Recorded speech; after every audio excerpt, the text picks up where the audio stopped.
So we got the Pioneer Super Tuner installed, and she works good. Hold this button here. Here the antenna will take off like a rocket. A warning here that we'll be covering some mature and difficult topics today. And cut it off. What's going on now? This one's pretty cool because it's got all the little colors and stuff. I'm pretty sure you guys remember this radio. Got all the cool little graphics and stuff.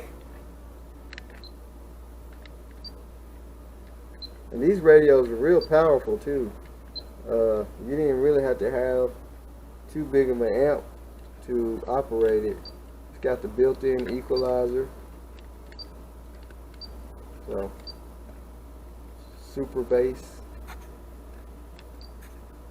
powerful.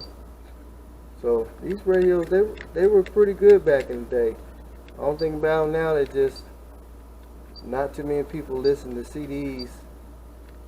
I don't guess, because now you got your auxiliary connection on the newer radios, where you can plug up your phone, your MP3s, and stuff like that. So CDs are kind of like history. But it is the pop-out face. So there you have it. So another piece of this MG project going down. So we're gonna move on to something else. That antenna was fast. Well, so the crappy old blah punk radio is no good. They fried it when they was installing it in the car, and that's what originally burnt the harness up. So I got an old school Pioneer radio. Excuse the wiring mess. This is an old school Pioneer radio, CD player. The face folds down. I think it's like a 2003 model. I'm gonna put this in there and hook it up. You know, just something to fill the hole, and it'll have some tunes. It's got the JVC door speakers. So I just wired up the harness, and I'm going to see if it comes on. I did find that it has a remote antenna. I didn't know that. I had to take the inner fender cover off, and I thought it was an antenna delete, but we'll see what it works. So, let's see, key. I think I got something on the lens here. There we go. Key on. Let's see what the antenna will come on. Look at that. Man, that thing is high. Let's turn it off.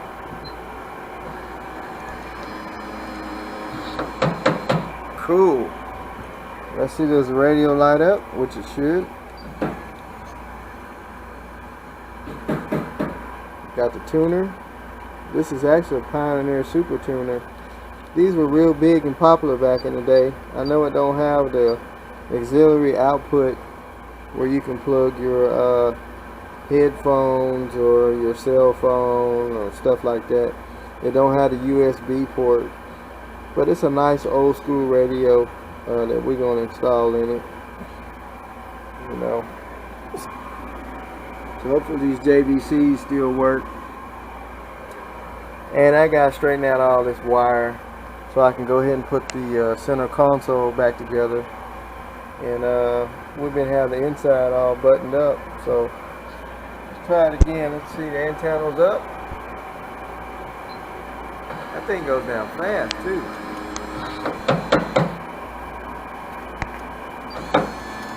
That is cool. So anyway, I'm gonna get all this straightened up and get the center console in. Alright, we're back on the MG. We got the carburetors rebuilt by Jim. They're nice and clean. Got a total SU rebuilt kit in them. I mean, he got these things looking good. I don't know how he does it, but just look at the flap. I mean, just pretty. So I got the new gaskets that he gave me. We're putting those on. I got to put the backing plate on. He's got all the braided line looking clean. It goes on. More new gaskets. So we're going to get these carbs on there, and hopefully this thing will fire up and run like it's supposed to. Okay, we got the freshly rebuilt carburetors put on. I haven't cranked it yet. You see it's cold and all of that. There's no fuel in the fuel filter. I got to put some antifreeze in it. Now on these you got to add the antifreeze there, or you could add it in the little reservoir bottle, but I believe I'm just going to pour it straight into here. You can see the thermostat down in there. And then we're going to turn the key on, let the fuel pressure build up, and see how this thing runs. Okay, fix to get ready to crank this thing up. I tried to put the antifreeze in it, but you have to pour it in there slow, and I made a big mess. So what I'm going to do, I'm just going to go ahead and crank it up, and we'll kind of feed it in there as it runs. So hopefully everything pans out good doing it that way, because it's a messy job.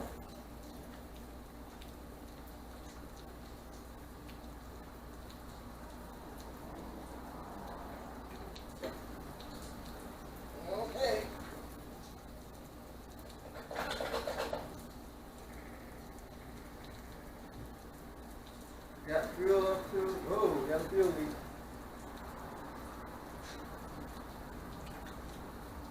Big fuel leak.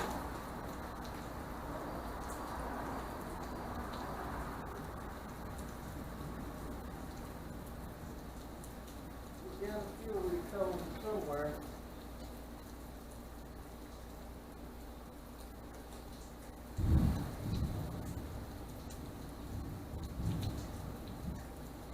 That's a hose clamp. Yeah, get that tightened up, or we're going to burn it.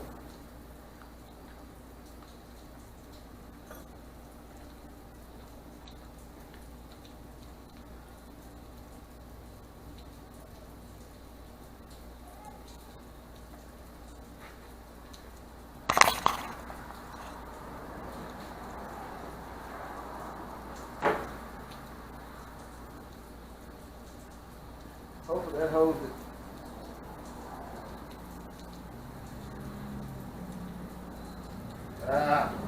Still leaking. Got a major fuel leak right here.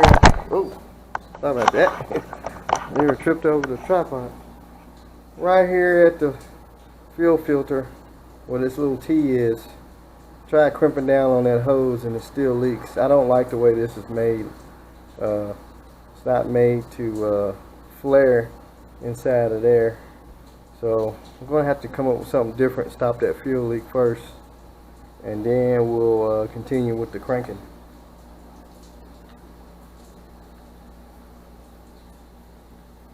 So we sprung a leak right on this little plastic tube at the bottom of the carburetor. After I fixed the little three-way T, this little hose here popped out. Now Jim says it's supposed to be in there with a rubber and an O-ring, and I see the O-ring. Let me get a flashlight.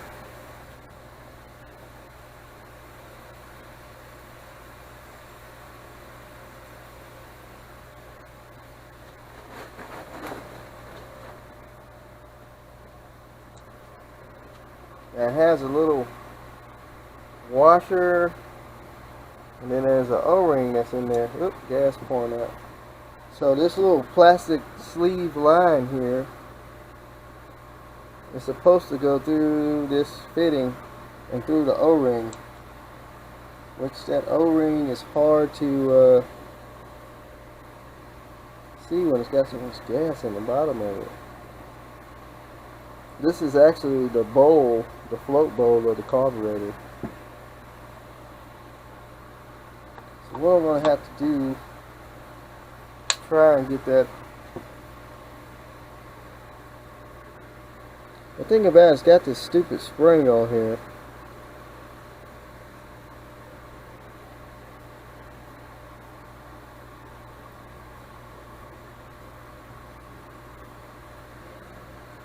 It's so hard to see. Let's see, can we get some more light?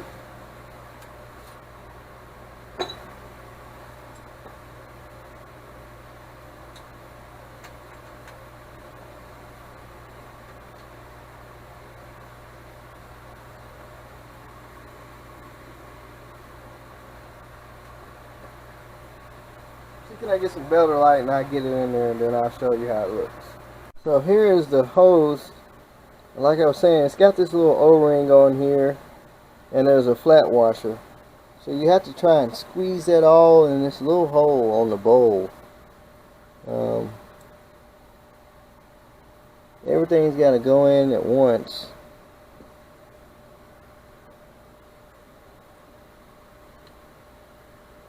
And that O-ring has swelled because of the gas hitting it. They're trying to wiggle it in there and get the thread started. So that's another issue.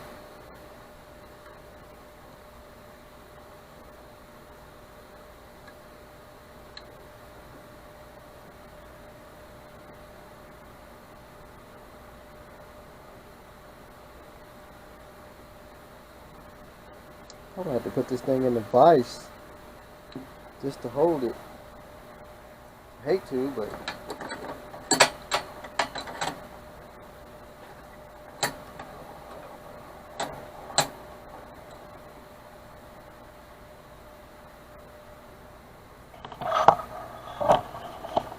now I got it up in the vise, I might be able to tighten it up.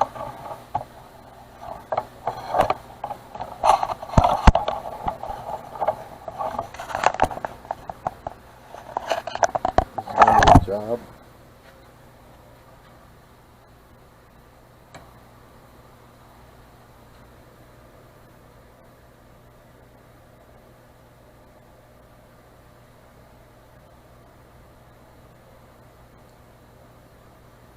Man, that little O-ring is fighting.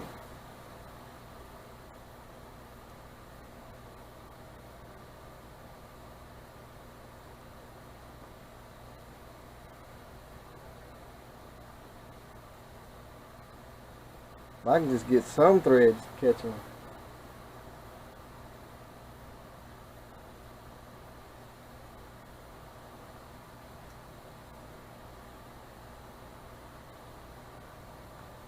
Oh, I thought I had it.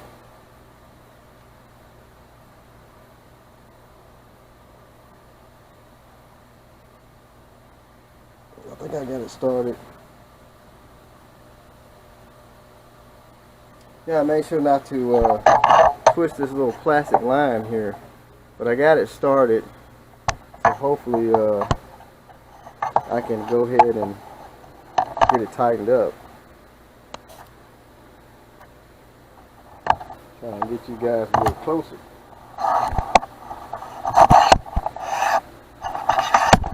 It's always something small that holds you up from what you're doing.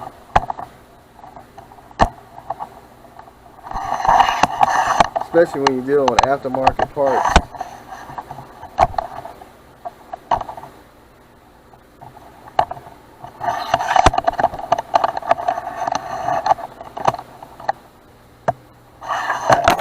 Oops. Sorry about that.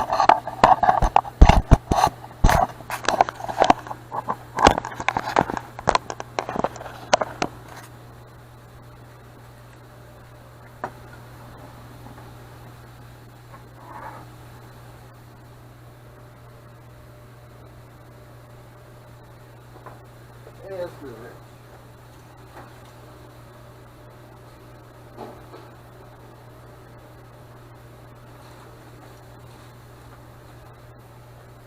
All right.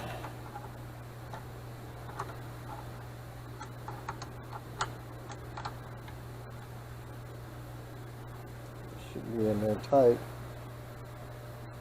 It's got this spring on it. It's supposed to keep the heat off of it, but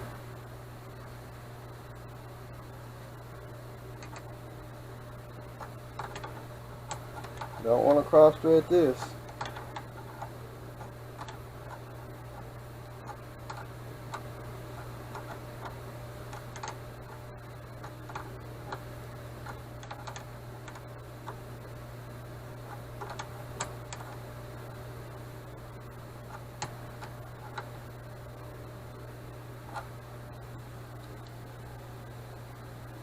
It's in there nice and tight now. Shouldn't come out of there now.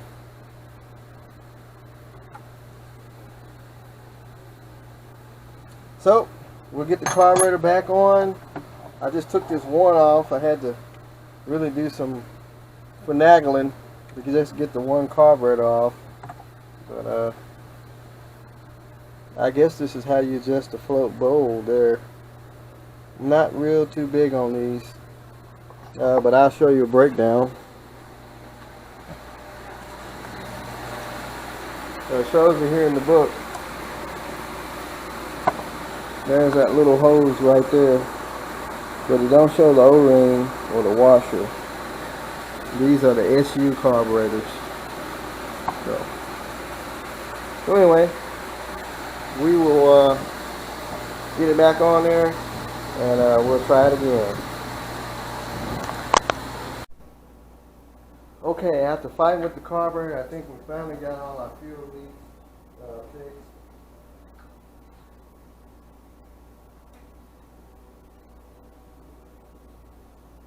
So, let's see when she starts.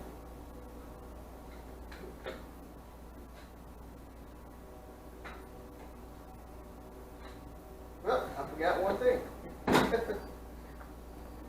I forgot to check the oil in the carburetor. Which we gotta put some oil in it. Now these carburetors here, you have to put oil in,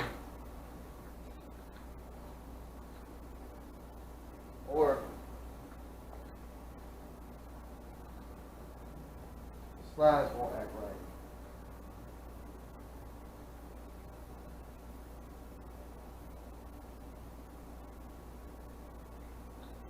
Wonder why he gave me the oil.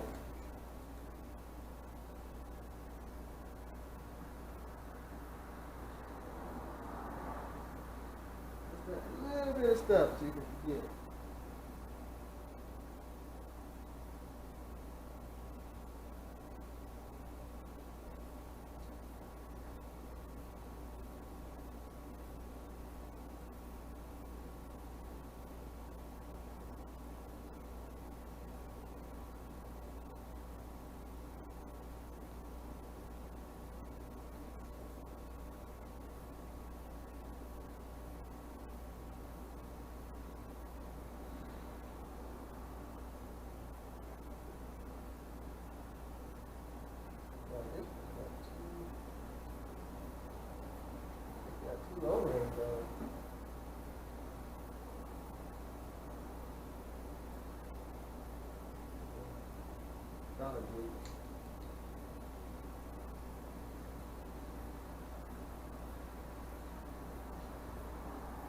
Cure your carburetor.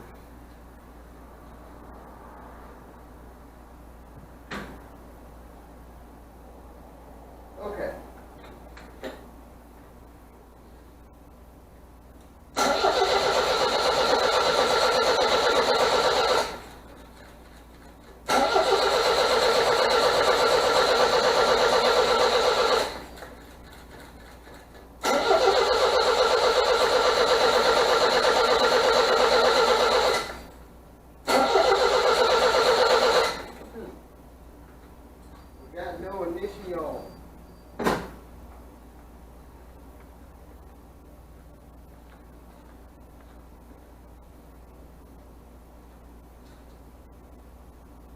Now, I don't have a choke cable, so that really just kills it.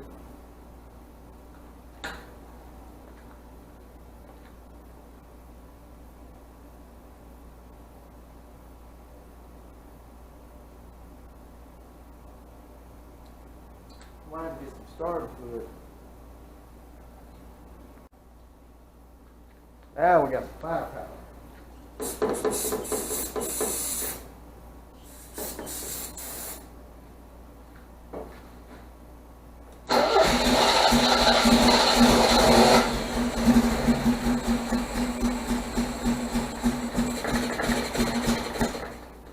Almost.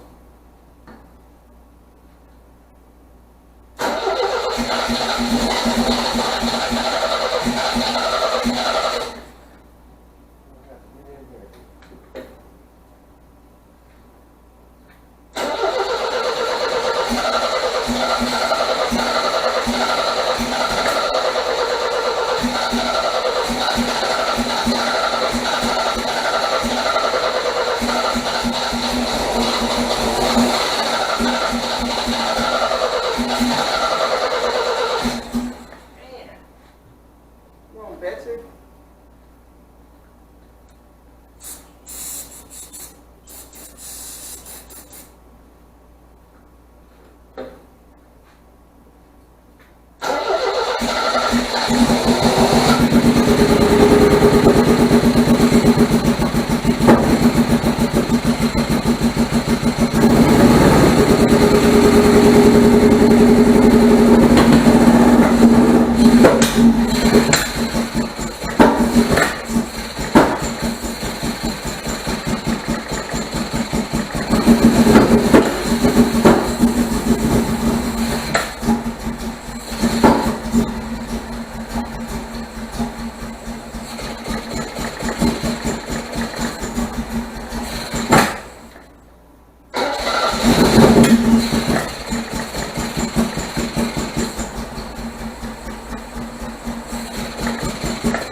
For some reason, she still runs rough. And that's after even building the carburetors. That made it quit. For some reason though, she is still running real rich. I'm wondering if the valves are too tight. It's doing the exact same thing it was doing before we got the carburetors built.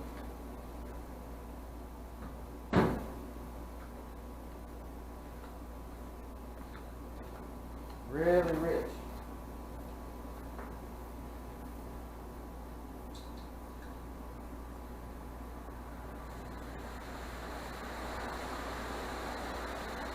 Had to put the exhaust fan on.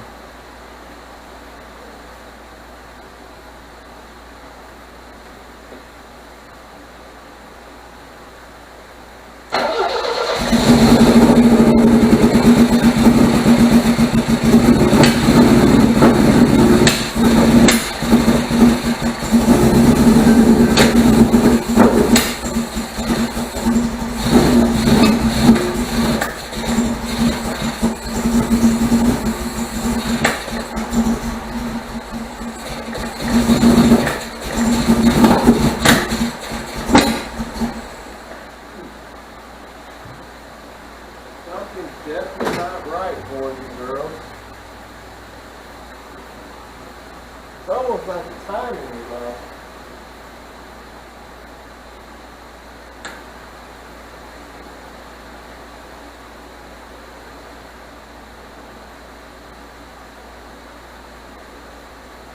If we were wired up right.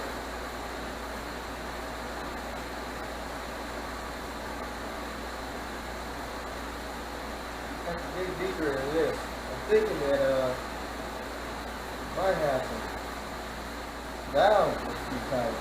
Now it's supposed to be running before the wire harness had caught on fire, but for some reason with the wire harness and everything on there, it should have fired right back up.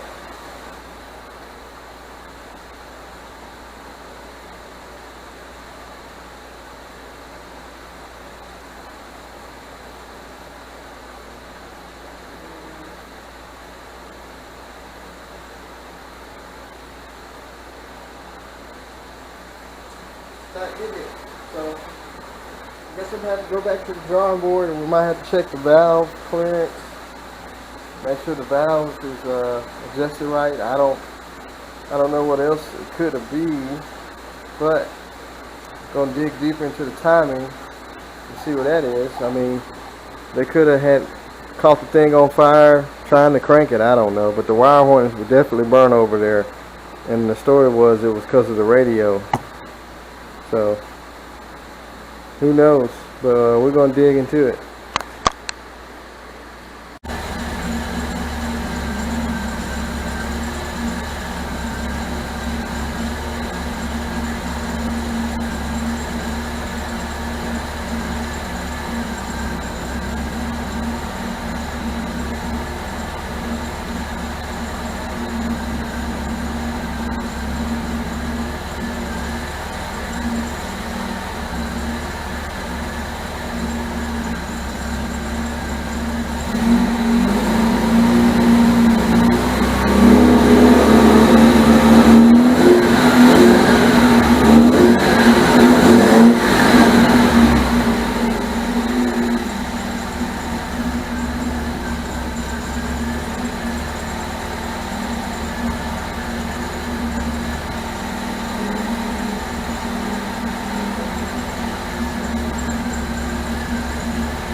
What I ended up doing was cranking it up after I rechecked the timing, and just kept turning the distributor, so I was able to get it to finally sit here and run. It's not the greatest, but I think I'm still gonna have to do a little bit more turning on that distributor.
Got some antifreeze in it, so now let's just see if the fans kick on.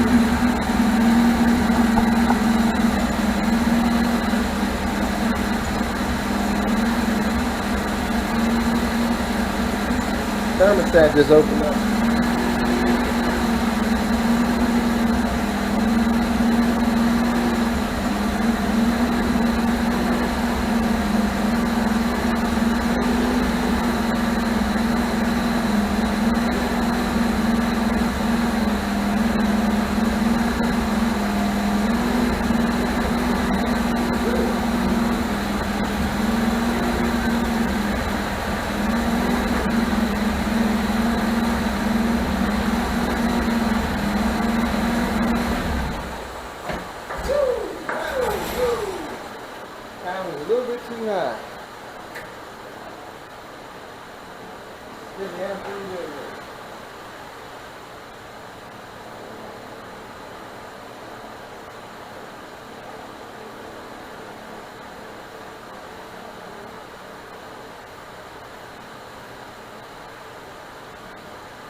thermostat finally opened up where I can get everything together for you, but it's an empty job, man.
Got a lot of air in it.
Still not just right.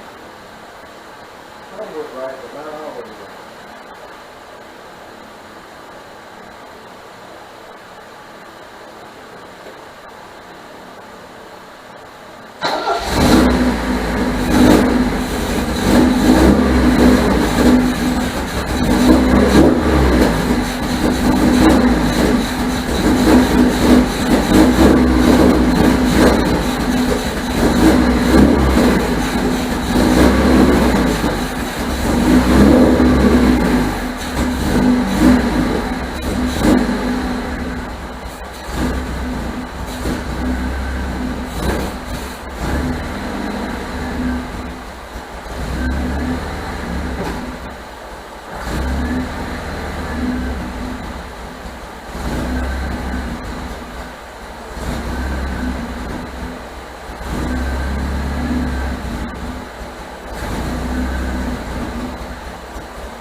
me with that distributor, because no matter how I turn it,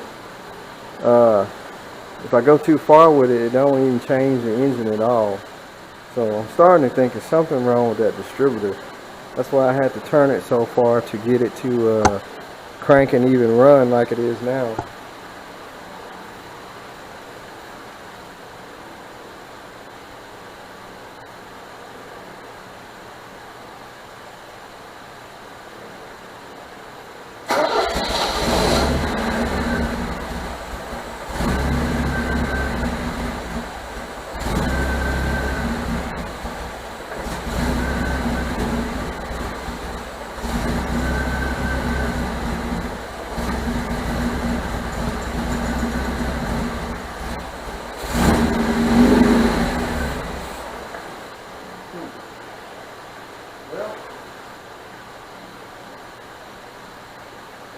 I think that's going to be it for tonight. It's real smoky in here, smell like gas, burnt antifreeze. So what I'm going to do is just let this thing just cool off overnight, and we'll get back to it tomorrow. I'm thinking what I'm going to do, I think I'm just going to go ahead and change the distributor. I think that distributor is just no good. Something about it just ain't right. So we'll just pick up where we left off tomorrow.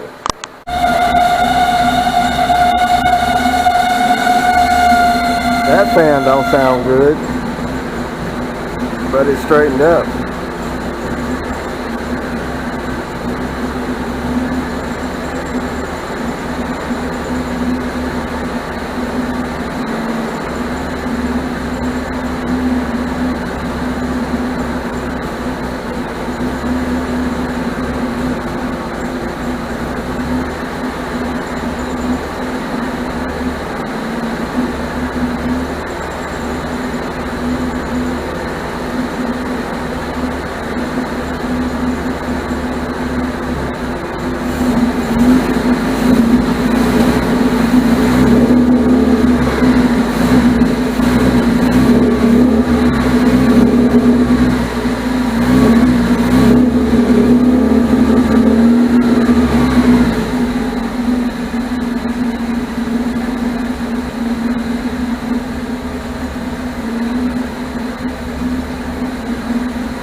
Turned the distributor just a little bit and it started running smooth again, so I'm thinking seriously it's the distributor. Even though it's a points model distributor, I still think it's bad.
That old fan's quiet now.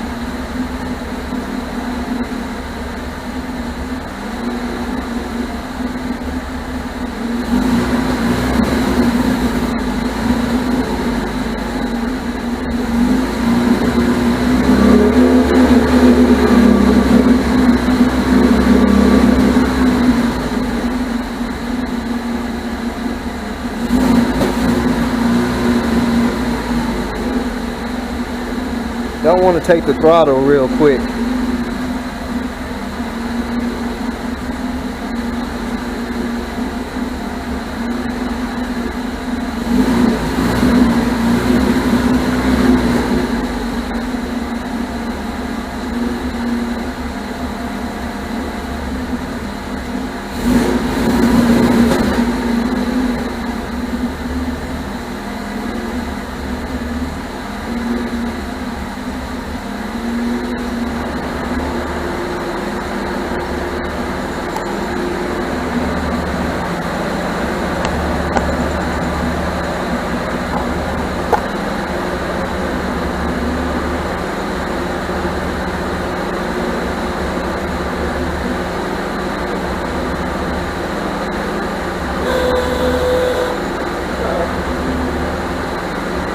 think that fan's gonna last very longer.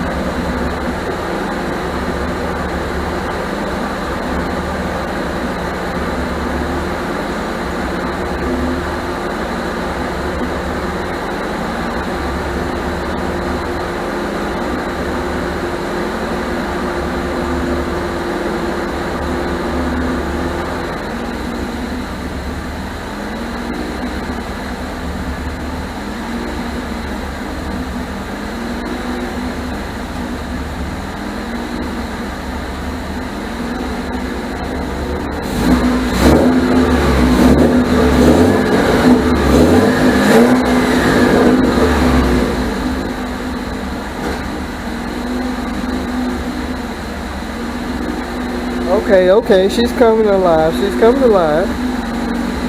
Little by little.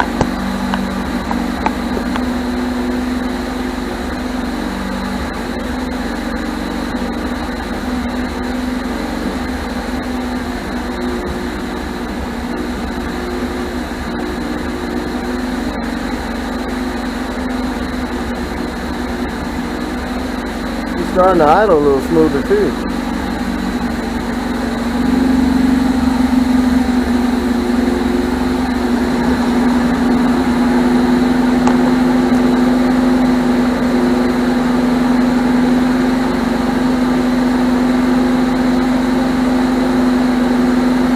Might have had some carbon build up around the valves also. Now all that just blew out of there and cleared out. Starting to run a lot better. Fingers crossed.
She didn't diesel that time, like the timing was off. So I believe she's going to smooth out. Maybe I won't have to change the distributor. I was kind of leery of it though, but it's starting to smooth out. So we'll just leave it in there. We'll see how she cranks when she's totally cold, and that'll tell the real story. But we can put the air breathers on it. And oh, I gotta hook up the choke. There's a bracket missing for the choke assembly. It's supposed to bolt to the back side of the carburetor to operate this arm right here. So I'm gonna have to get one of those. And so yeah, she's starting to sound good. Maybe we can get her out and go around the block. I think I got a little brake work I got to do, but we'll try and get all that smoothed out, and then go from there. Today is British Day for the MGs. So we got 3 MGs in the shop. On MG number 1, what we're going to do is we're going to swap the points out with an electronic module for the distributor. Get rid of the points, which I have the module somewhere, whatever I did with it. Well, where did the module go? I got so many parts laying around. It's hard to keep up with what. We'll find it. Oh, here we go. So, got these two here. These are the electronic igniters to bypass the points. So, we got two of them. One of them supposed to fit one style of distributor, and the other one's supposed to fit the other style. So we're going to take out the points and we're going to put them in this distributor here, and hopefully get this thing percolating right. On MG number 2 and 3, I'm tired of the Weber over there, so I'm going to put the Weber over on the GT, and we're going to put the dual carbs that was actually on this motor back on this motor, because we drive this one a lot, and we don't really drive the GT too much. It just sits around. We get out every now and then, but my plan is to swap the Webers over. Swap the dual SUs over to the blue, swap the Weber over to here. So that is my plan for the day. Then we're going to try and get this baby back up and running smooth. Hopefully this will fix the problem. So I'm going to get to work doing a lot of off-camera stuff. I'll try and tune back in with some more parts of what I'm doing. It's just so much to video. I just rather just do what I can, and then we'll get back on everything. Alright, so I got the dual SU carburetors over on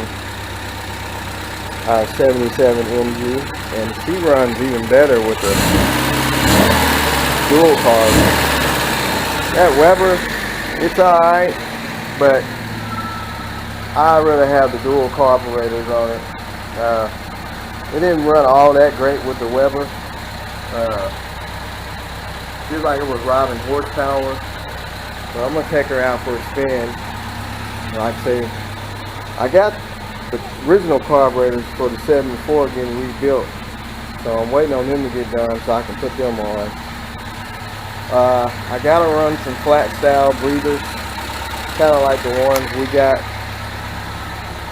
for the 78, because the big breathers off the 74 won't work. So I'm going to have to run some K&N aftermarkets, which is no big deal. But anyway, I'm going to take her out for a spin and see how good she drives. So we got the igniter, the one for the distributor. It's a Petronics, and we're going to take the points out and put that in there.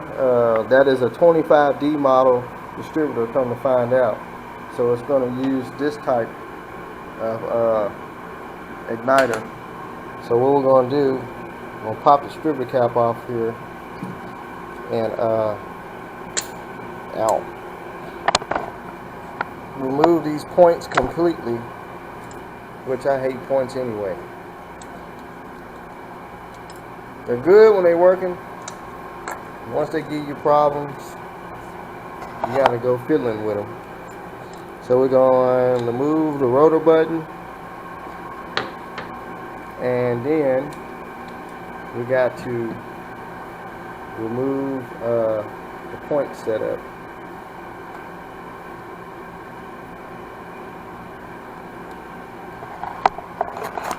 Get it down here. Move that wire out of the way.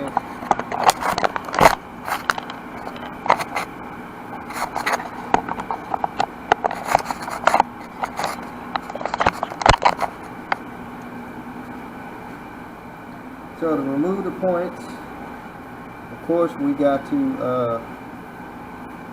get some better light going on here.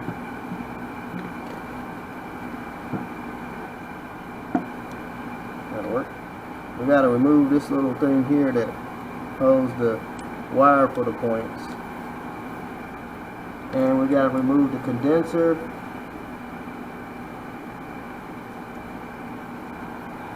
and looks like the whole plate that's behind it.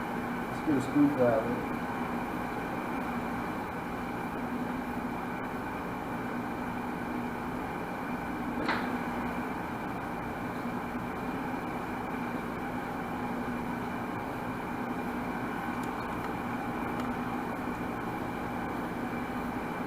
Ooh, remove the whole distributor.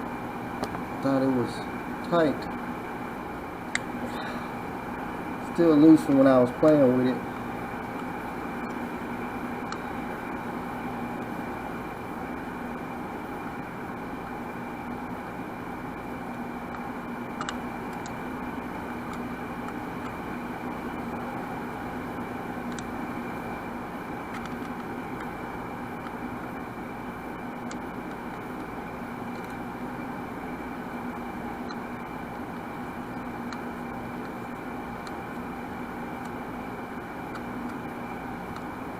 Man, that screw is tough.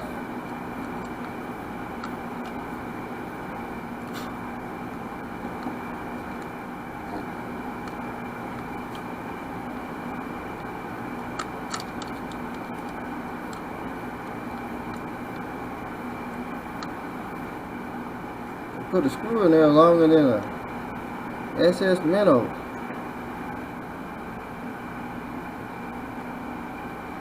So let's see, that's our points. Now we need to get the condenser out of the way, which is a Phillips here.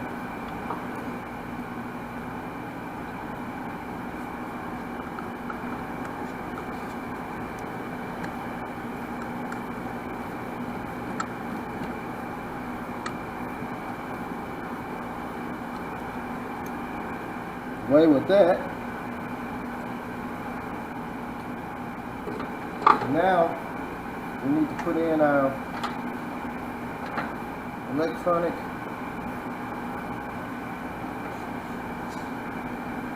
module here.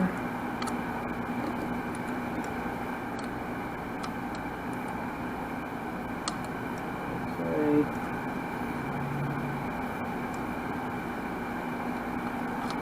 Go in there somewhere around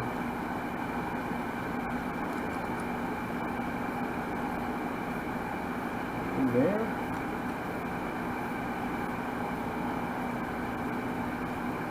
Good over there. Or does it?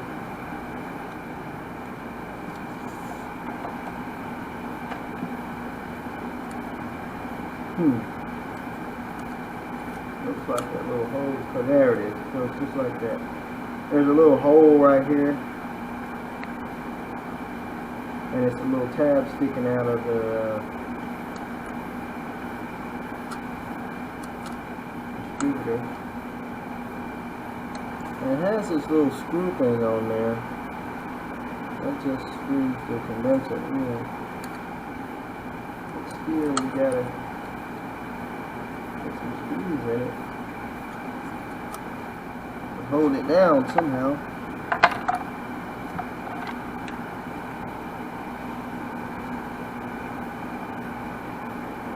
I think it's one screw hole right there at the bottom. So it'll only take one screw to hold it in.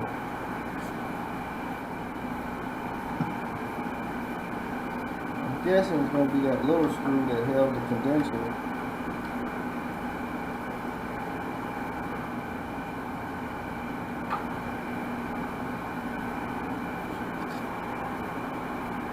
I want to drop that.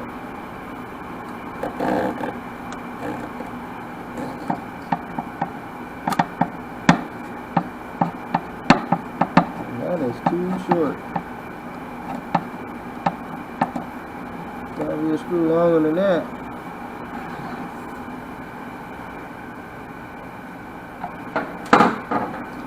Let's check the package and see what it comes with.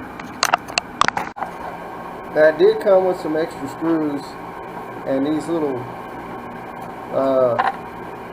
look like 8mm nuts.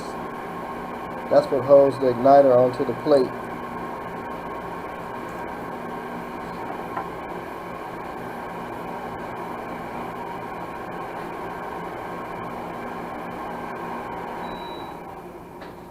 Turn off outdoors the air conditioning. So these little screws here, that's what holds that igniter on there. Always look at the instructions first.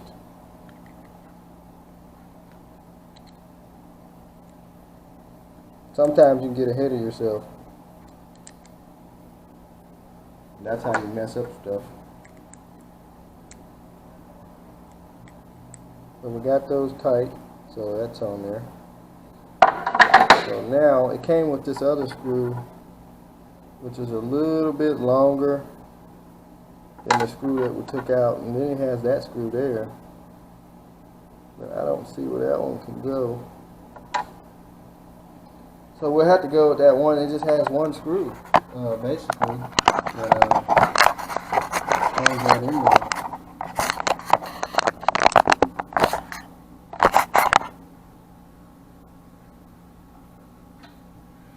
That's some long wires.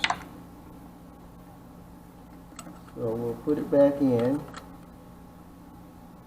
That's the only screw hole that's showing, I believe. Well, no, there's not. We gotta take that back off.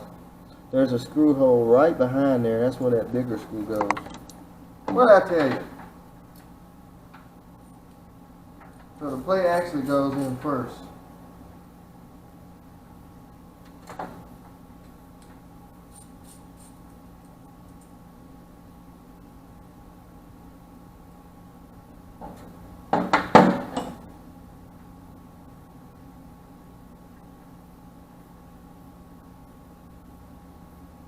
That thing is glued on there tight.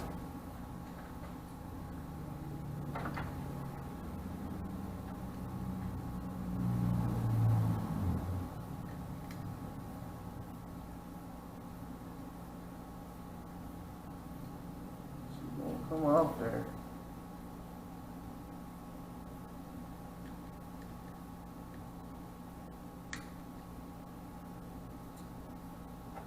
All right. So now the plate goes on by itself, and now we can get that screw, that other screw it came with.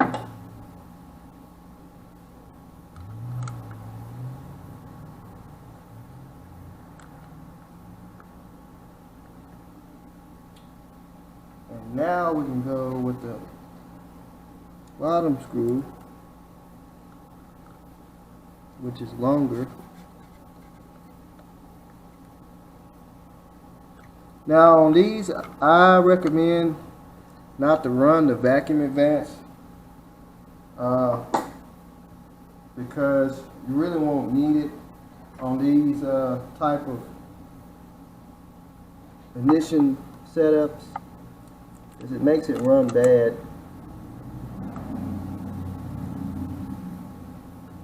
Now this thing is not adjustable, so unless the plate is. We got the little spinny roller thing that goes on there.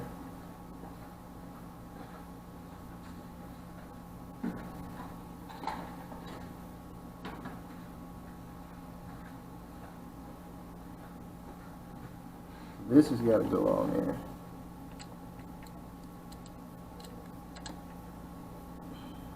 Now to me that thing is not adjustable at all. It just goes on there one way. Some of them you have to adjust your air gap between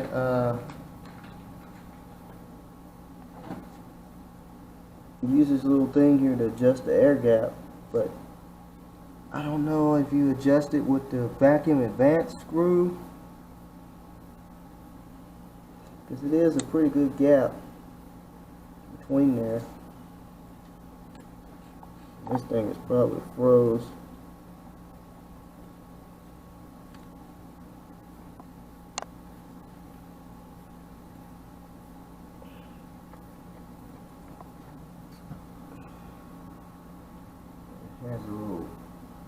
tab up under there.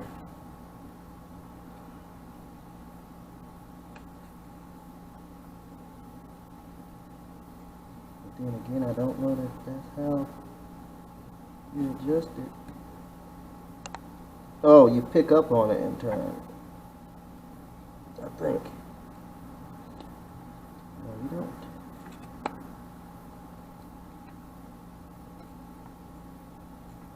Actually, that's just your vacuum advance, so that don't matter. So we're gonna send it. We'll see how it runs. So now, I still gotta tighten the distributor up. Now you got this wire longer than the car.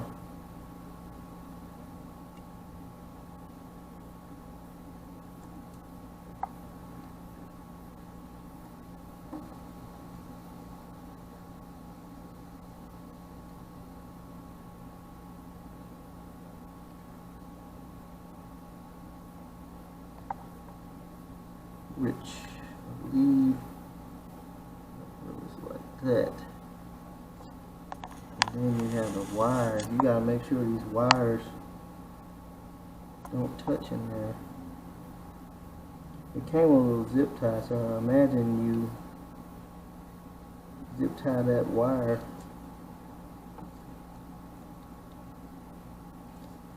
around something in the distributor there so it won't hit that rotor button. But the funny thing is the wire, the zip tie is already zipped. I don't know. We'll figure it out. We'll put our little lock nuts back on.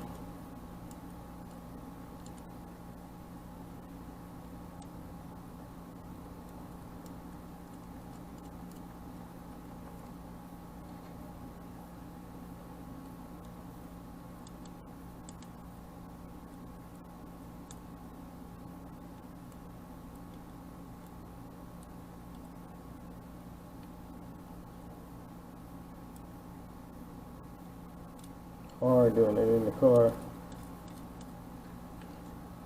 There's that. Now we can tighten these up.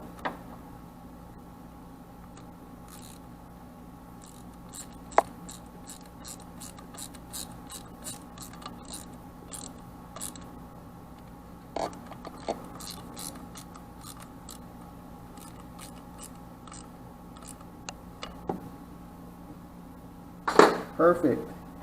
Now we got this wire here. These two wires, they move really easy. I'm thinking if I can run a zip tie around the plate and hold it.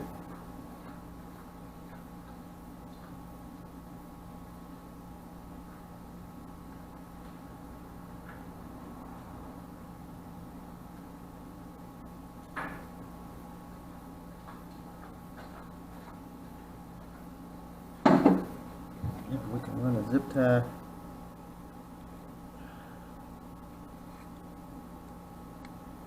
on the back side of this plate.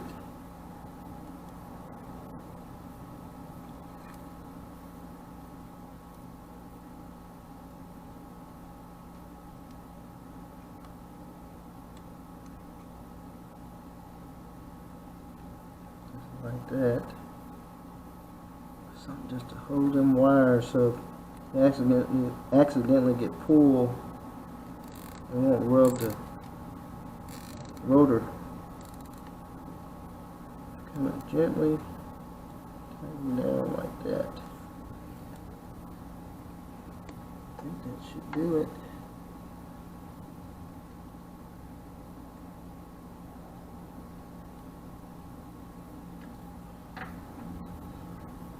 And we'll click off the access.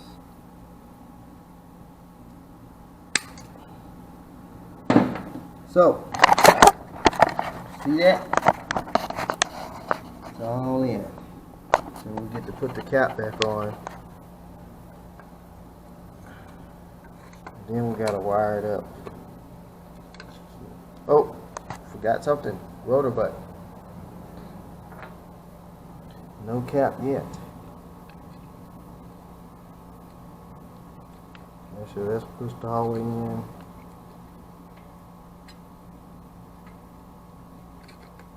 Get the rotor button lined up.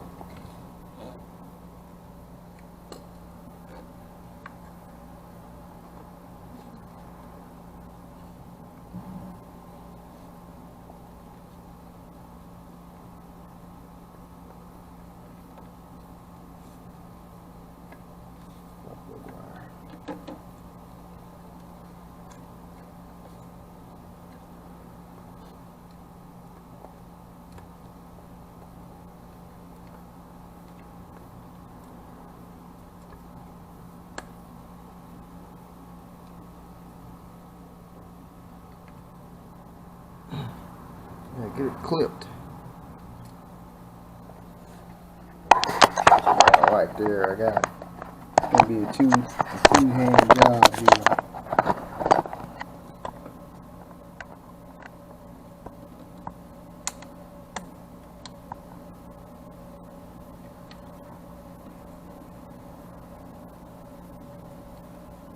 That bottom clip is hard to get on. Okay, we got the resistor hooked up to the coil. Of course, the hot wire goes to the hot side of the coil and the ground wire goes to the ground side. Now, it's got 3 different ways you can hook it. With a resistor, without a resistor. One without points, one with points. So if you get one of these kits for your MG with the 25D distributor, it goes either way. Part number is blah blah blah blah LU142A. So, and then this is for, I think, the 45D distributor, which is 22.2-475. So we're gonna crank it up. See if that make it run better now that it's got electronic ignition, not points. Hopefully it smooths out and run like it's supposed to. We will find out. Let's get some ventilation in here.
sounds a little better.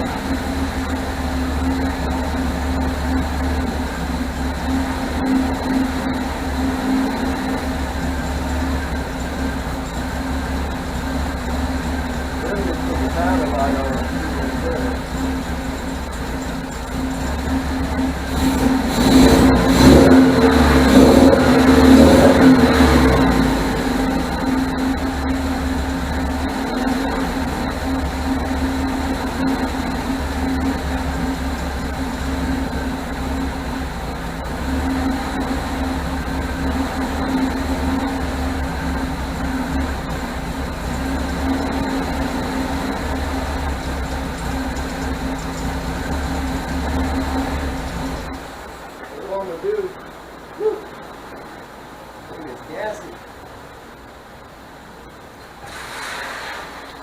All I'm going to do is put the timing light on it and see where the timing's set at.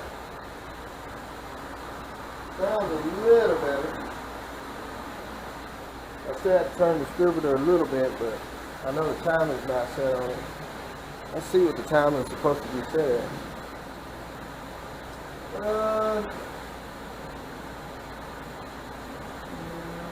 10 degrees at 1500 RPMs. So we need to set the timing at 10 before top dead center. Ignition timing. So we need to get that set up so I get my timing light and find out what 10 is on the crank. So we got the timing light hooked up. Found out where the timing mark was. 10 degrees. Now I just got to find it on the crank.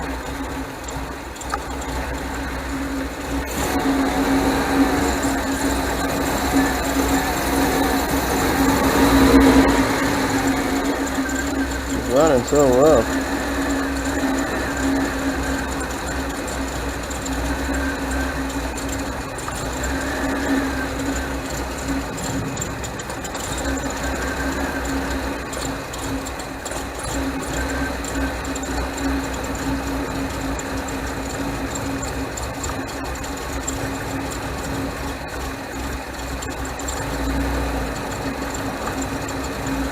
I have to put something on that mark because it's so hard to see.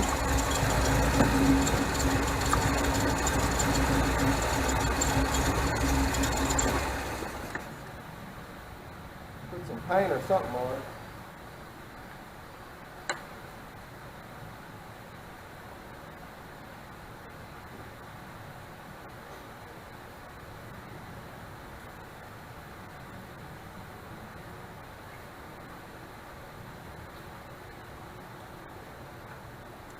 Got a little paint on it, but it's hard to see exactly where the mark is. I'm gonna have to whirl it around there and kind of find it.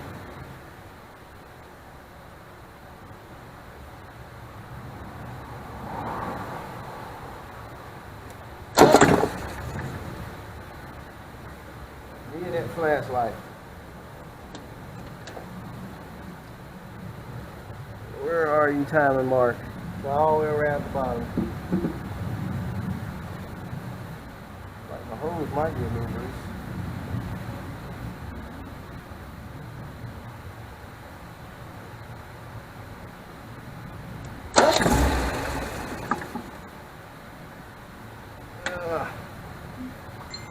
Probably gonna have to get my ratchet and put on it so I can bump it around there. Tighten up this radiator hose.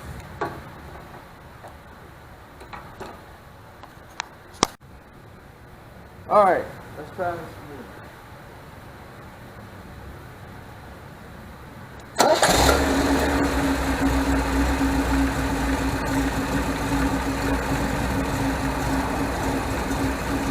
It's almost there.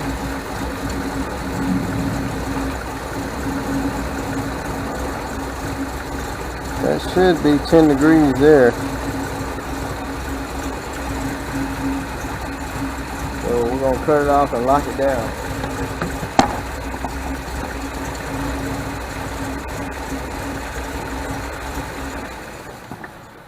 like you got cam in.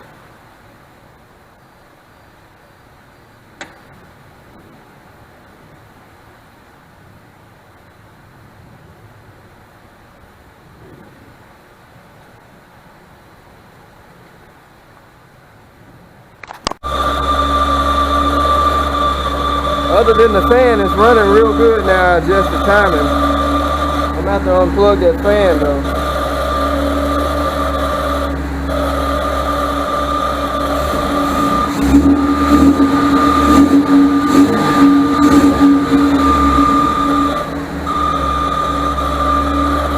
That fan's gonna take a crap. So I'll unplug the squealing fan.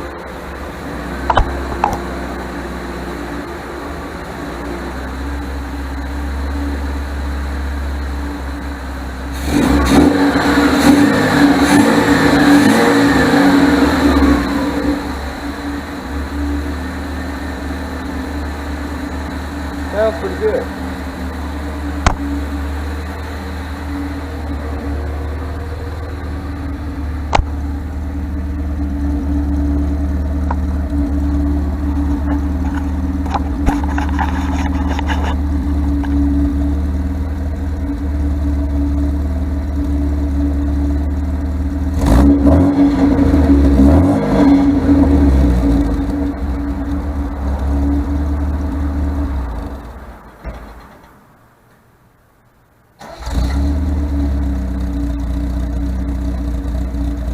Sound like the timing is set pretty decent. I still got this little diesel, and when it cuts off, it wants to kick back. So I'll probably have to do a little bit more fine tuning on it, but hey, it sounds better than it did. So you guys just stay tuned in. I'm gonna try and get some brakes on it, because right now the brakes are locking up on it. I had to really get up under there with a screwdriver and push the pads back. The calipers are locking up, so I don't want to try and drive it like that, but I did drive it out of the garage and turn it around. So yes, it does run, and she will be on the road shortly, so just stay tuned in. Hit that subscribe button, hit that like button, and share it. And follow me on Instagram at RPM Auto 4, where I have pictures of a lot of stuff, update stuff, and just random stuff. All right, y'all.